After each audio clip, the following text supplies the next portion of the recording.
नमस्कार, मी प्रतीक्षा काकडे स्वागत करते तुमचे कृषी जागरणच्या बुलेटिनमध्ये। तर पाहूया बातम्यांचा वेगवान आढावा। त्याआधी नजर टाकूया आजच्या टॉप हेडलाईन्सवर। कांद्यावर टनामागे $800 निर्यात शुल्क 31 डिसेंबर पर्यंत लागू राहणार। दुष्काळी परिस्थितीमुळे सीताफळ उत्पादनात प्रचंड घट। देशात कृषी शास्त्रज्ञांच्या परफॉर्मन्स ऑडिटची गरज। तापमानात घट होण्याची शक्यता, गारठा वाढणार। रविकांत तुपकरांनी मराठा आंदोलकांसमोर मांडली भूमिका। पाहूया या संदर्भात सविस्तर बातम्या। कांद्याला मागील काही दिवसांपासून चांगला भाव मिळायला सुरुवात झाली होती, पण त्यातच पुन्हा एकदा केंद्रीय वाणिज्य मंत्रालयाकडून मोठा निर्णय घेण्यात आलाय। कांद्यावर प्रत्येक टनामागे $800 निर्यात शुल्क लागू करण्यात येईल। 31 डिसेंबर पर्यंत ही निर्यात शुल्क लागू करण्यात येणार आहे। त्यामुळे आता कुठेतरी शांत झालेला कांद्याचा प्रश्न पुन्हा एकदा पेटण्याची शक्यता निर्माण होते। निर्यात शुल्क वाढल्याने आपला कांदा बाहेर जाणार नाही असं व्यापाऱ्यांचं म्हणणं आहे। तर आपल्याकडील कांद्याचा साठा संपून न देण्यासाठी केंद्राकडून हा निर्णय घेण्यात आल्याची शक्यता निर्माण झाली आहे। केंद्र सरकारकडून घेण्यात आलेल्या या निर्णयावर कांदा व्यापारी काय निर्णय घेणार हे पाहणं देखील आता तितकंच महत्त्वाचं ठरणार आहे। नंदुरबार जिल्ह्यातील सातपुड्याच्या डोंगर रांगातील सीताफळांना रानमेवा म्हणूनही ओळखलं जातं। राज्यभरात आणि गुजरात राज्यात या सातपुड्यातील सीताफळांची मोठी मागणी असते। मात्र यावर्षी दुष्काळी परिस्थिती आणि कमी झालेला पाऊस यामुळे सीताफळांच्या उत्पादनात प्रचंड घट झाली आहे। आवक कमी असल्याने सीताफळांना चांगला दर मिळत असल्याचं चित्र दिसून येत आहे।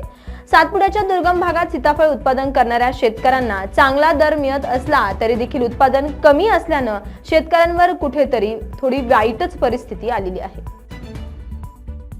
जगातील पहिल्या एशियन सीड्स काँग्रेसचे श्री गडकरी यांच्या हस्ते शनिवारी म्हणजे 28 तारखेला उद्घाटन झाले। या निमित्त आयोजित कार्यक्रमात ते बोलताना त्यांनी काही मुद्द्यांवर चर्चा केली आहे। कृषी संशोधन क्षेत्रातील अपयशाबद्दल श्री गडकरी यांनी आपल्या भाषणात तीव्र नाराजी व्यक्त केली आहे। मंत्री नितीन गडकरी म्हणाले, देशात 1.7 कोटी वीड रोगमुक्त संत्रा रोपांची मागणी आहे। ती मागणी देखील आपण पूर्ण करू शकत नाही। केंद्रीय लिंबूवर्गीय संशोधन संस्था नागपुरात आहे। देशातील कृषी विद्यापीठ संशोधन संस्था शेतकऱ्यांच्या अपेक्षांना किती खऱ्या उतरल्या याविषयी तेथील संशोधकांनीच आत्मचिंतन करण्याची वेळ आता आलेली आहे। त्यामुळेच आर्थिक अंकेक्षण म्हणजेच ऑडिट प्रमाणे तज्ञांचे परफॉर्मन्स ऑडिट झाले पाहिजे असा खोचक टीका केंद्रीय मंत्री नितीन गडकरी यांनी केलाय। ढगाळ हवामान दूर झाल्याने शहर आणि परिसरात पुन्हा एकदा थंडीचा कडका वाढलाय। राज्यातील तापमानात घट होऊ लागली आहे, त्यामुळे हळूहळू गारठा वाढू लागलाय।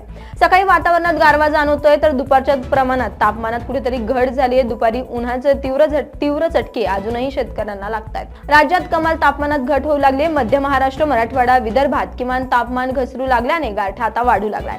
सकाळपर्यंत 24 तासामध्ये जळगाव येथे राज्यातील निचांकी 11.4 अंश सेल्सिअस तापमानाची नोंद झाली आहे। राज्याच्या किमान तापमानात हळूहळू घट होण्याचा अंदाज कुठेतरी आता हवामान विभागाने वर्तवलाय। गेल्या काही दिवसांपासून कमाल तापमानात घट होत असल्याने ऑक्टोबर हीटचा चटकाही आता कुठेतरी कमी झालाय। राज्यात अनेक ठिकाणी दुपारचे तापमान 33 अंशाच्या खाली आलंय। राज्यभरात मराठा आरक्षणाच्या मुद्द्यावरून वातावरण तापले असून त्याची थेट झळ राजकीय नेत्यांना दिसतेय। अनेक नेत्यांना मराठा आंदोलकांच्या आरोपाचा फटका बसला होता। त्यानंतर शनिवारी लातूरमध्ये स्वाभिमानी शेतकरी संघटनेच्या रविकांत तुपकर यांना सकल मराठा समाजाच्या रोषाला आता कुठेतरी सामोरं जावं लागले। त्यावेळी तुपकर यांनी आरक्षणासंदर्भात बोलताना त्यांनी काही मुद्द्यांवर बोलले। मराठा आरक्षणाच्या मागणीसाठी उभारलेल्या प्रत्येक लढ्यात माझा नेहमीच सक्रिय सहभाग राहिला आहे। आरक्षण मिळावे या मागणीसाठी आम्ही नेहमीच आग्रही आहे। मनोज जरांगे पाटील यांच्या उपोषणाच्या वेळी मी हॉस्पिटल मध्ये दाखल असल्याने त्यांच्याशी मी फोनवर संपर्क साधून त्यांना पाठिंबा दिला होता। तर माझी पत्नी ॲडव्होकेट शर्वरी तुपकर यांनी स्वतःच जाऊन त्यांची भेट घेतली होती।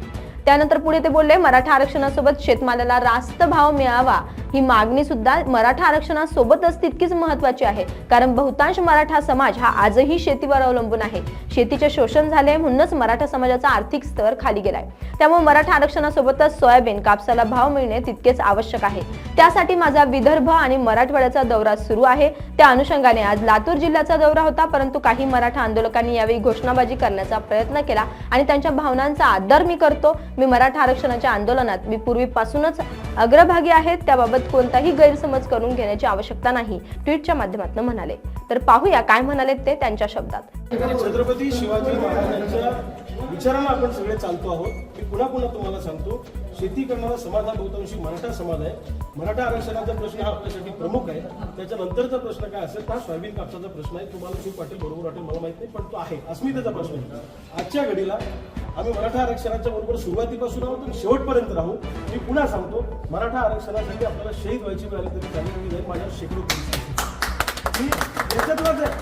तुम्ही ज्या चळवळी काम करता त्या चळवळीला तर बुलेटिनमध्ये वेळ झाली इथेच थांबण्याची. तसंच कृषी जागरणच्या वतीने डिसेंबर महिन्यात शेतकऱ्यांचा सन्मान सोहळा पार पडणार असून त्यासाठी नाव नोंदणी सुरू झाली आहे. तुम्ही या पुरस्कार सोहळ्यात सहभागी होण्यासाठी डिस्क्रिप्शन बॉक्समध्ये दिलेल्या लिंकवर जाऊन आत्ताच तुमची नाव नोंदणी करू शकता आणि या सोहळ्यात सहभागी होऊ शकता आणि तुमचं योगदान देखील देऊ शकता. अशाच कृषीच्या वेगवान बातम्या पाहण्यासाठी आणि नवनवीन व्हिडिओ पाहण्यासाठी कृषी जागरण YouTube चॅनलला सबस्क्राईब करायला मात्र विसरू नका. नमस्कार.